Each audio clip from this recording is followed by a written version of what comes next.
The short answer to the question above is neither. Okay, well done, Toms. The video is done. For real, guys. Let me explain.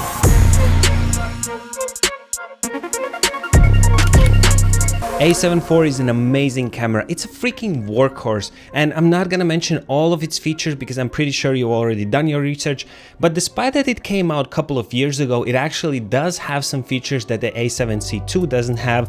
For example, this camera has dual card slots, and I know a lot of people have been complaining about the A7C II that it doesn't have. Another feature is that you can add the CF Express card and not only the SD card. Another cool thing is that it has the full HDMI port, which is way more stable regarding the connection. One of my favorite features for the A7IV is that you actually have a joystick and you can just navigate so many things like the focus with it. It's just an amazing feature. And speaking of buttons, you also have a lot more custom buttons, 3 more custom buttons if I'm not mistaken, looking at my notes here.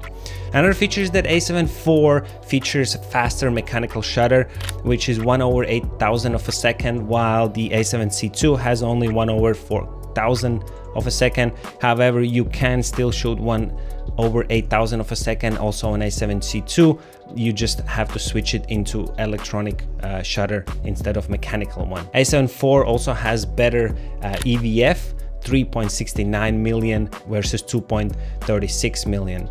And arguably, A7IV has better ergonomics and handling. Well, it is a bigger camera, so the grip is bigger, and it's just, you know, if you have bigger hands, it will feel more at home versus maybe for some people, this might feel a little bit too much. I absolutely love the bigger grip, and I prefer this kind of form factor personally.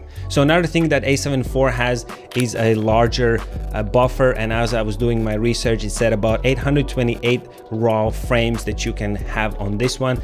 A7IV has a faster flash sync, which is 1/250th of a second, while the A7C II has 1/160th of a second. But A7IV did come out already a couple of years ago, and we know there are some serious limitations. For example, this ridiculous crop when you put in a 4K 60 and no ability to shoot 4K 120 frames per second. I mean, come on, Sony.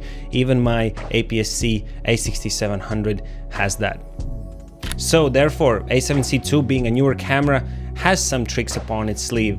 For example, and most notable is the size. I mean, it is so compact. It literally looks like an APS-C camera, weighs 514 grams versus 658 grams, which makes it so ideal for travel, vlogging, or street photography. Price, and I must say this is a tricky one because originally A7IV was more expensive, coming in at about $2,500 or $2,400, while the A7C II has been roughly about $2,200. However, right now I see that there's a huge discount on A7IV and it is cheaper than the A7C II. So please do check out the links down in the description so you can actually see the price, because you never know when you're watching this video. Maybe it's 3 years from now since I'm making this. It's 2025 here. So, you know, you're old, I'm old. Oh my God. Next up, we have AI chip, which actually brings 3 features. First of all, it just, you know, it's an AI driven autofocus that recognizes the subjects much better and faster, at least on paper. The second thing is that it has more subjects, planes, insects, and all that kind of thing.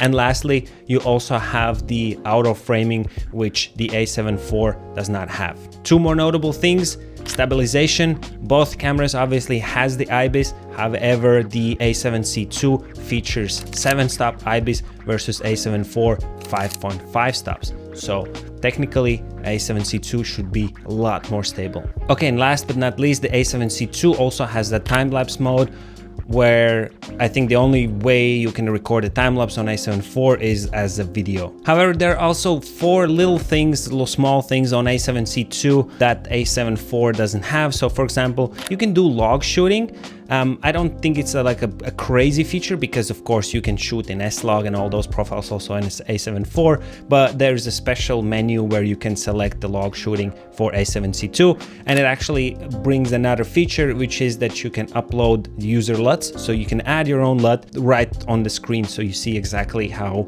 your image is going to look like when you are filming.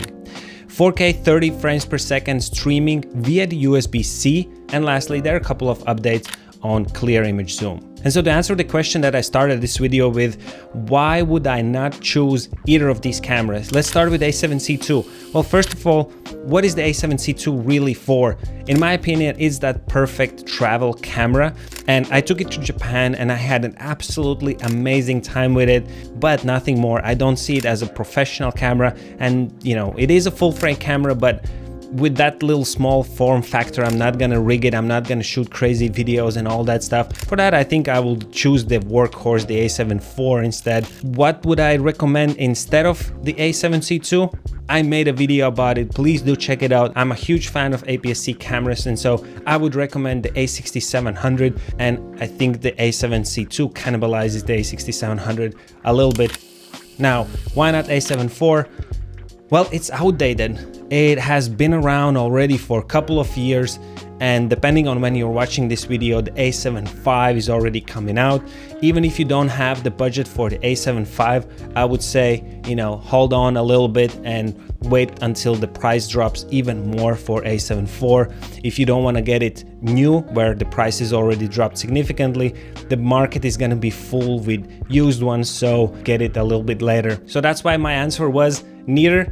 But I'm curious to hear from you guys, because there's probably a couple of scenarios where you think one or the other is a perfect choice. So if you have something in mind, please drop a comment down below, and you know, subscribe and like the video. If you're down there, it really does help me out. Thank you guys so much. I see you all in the next video. Bye bye.